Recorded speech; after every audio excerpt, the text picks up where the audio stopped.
Hello दोस्तों, मैं आज इस वीडियो में आपको बिटरनेस इन कुकुम्बर और how to remove bitterness from cucumber इस टॉपिक के बारे में बताऊंगी।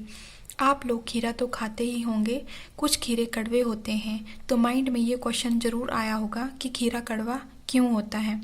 तो दोस्तों, मैं आपको आज इस वीडियो में खीरे के कड़वेपन के बारे में पूरी साइंटिफिक इन्फॉर्मेशन दूंगी।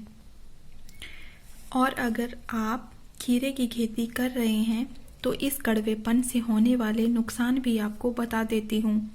तो अगर खीरे कड़वे होते हैं तो उसकी सेल नहीं होगी, क्योंकि कंज्यूमर प्रेफर ही नहीं करता है, जिससे आपको काफ़ी नुकसान हो सकता है।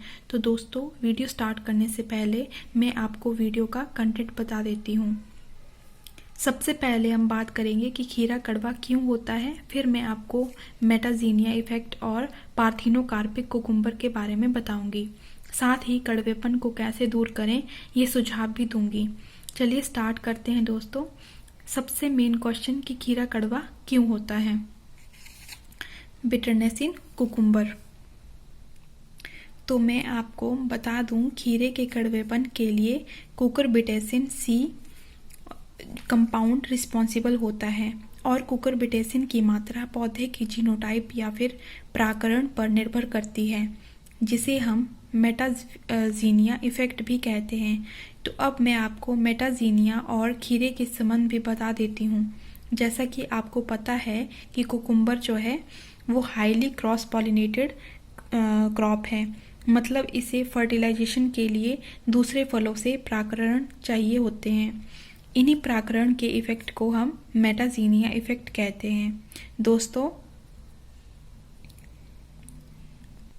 अगर आपको कोई और क्रॉप पता है जिसमें मेटाजीनिया इफेक्ट होता है तो आप कमेंट में ज़रूर बताएं। अब हम बात करेंगे पार्थिनोकार्पिक कुकुम्बर की। तो आजकल काफ़ी पॉपुलर है, हम सिंपली बोलें तो पार्थिनोकार्पिक कुकुम्बर को सीडलेस कुकुम्बर भी बोलते हैं। पार्थिनोकार्पिक कुकुम्बर का मतलब भी मैं आपको समझा देती हूँ। पार्थिनोकार्पिक का मतलब है बिना पॉलिनेशन और फर्टिलाइजेशन के फल का बनना। और जैसा कि मैंने आपको बताया, पॉलिनेशन होगा और बाहर से अगर प्राकरण आते हैं तो वो फल को प्रभावित जरूर करेंगे। तो पार्थिनोकार्पिक कुकुम्बर में पॉलिनेशन भी ज़रूरत नहीं है, इसका मतलब मेटाजीनिया इफेक्ट नहीं होगा और हमारे खीरे कड़वे नहीं होंगे। अब हम बात करेंगे कि खीरे का कड़वापन कैसे दूर करें।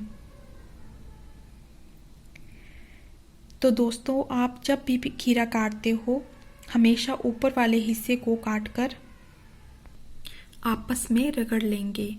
दोस्तों, तो ऐसा होता है कि जब हम इसको रब करते हैं तो वाइट या येलो कलर का सब्सटेंस रिलीज होता है। तो ऐसा क्यों होता है, ये मेन है। तो मैं अब आपको बताऊंगी ऐसा क्यों होता है।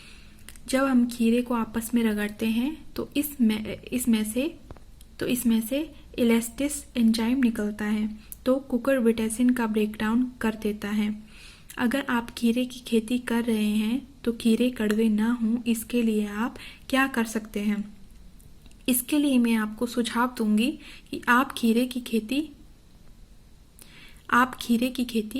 पॉली हाउस में करें। क्योंकि पॉली हाउस में खेती करने से एक तो आपकी उपज ज़्यादा होगी और ऑर्गेनिक खेती होगी।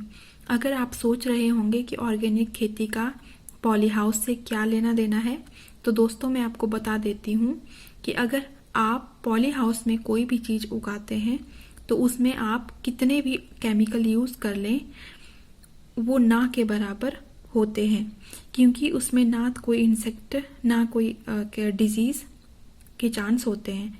और साथ ही अगर आप पार्थिनोकार्पिक कुकुम्बर लगाते हैं तो उसके लिए पॉलिनेशन की ज़रूरत नहीं है। तो ये भी आपके लिए बेस्ट ऑप्शन है, क्योंकि अगर आप नॉर्मली किसी खीरे को लगाएंगे तो उसको पॉलिनेशन के लिए इंसेक्ट की ज़रूरत होगी, जो आपको पॉली हाउस में नहीं मिलेंगे। तो दोस्तों, उम्मीद करती हूँ कि इस वीडियो की इन्फॉर्मेशन आपको फ्यूचर में काम आएगी। अगर वीडियो पसंद आई हो तो लाइक और सब्सक्राइब कर दें। Thank you.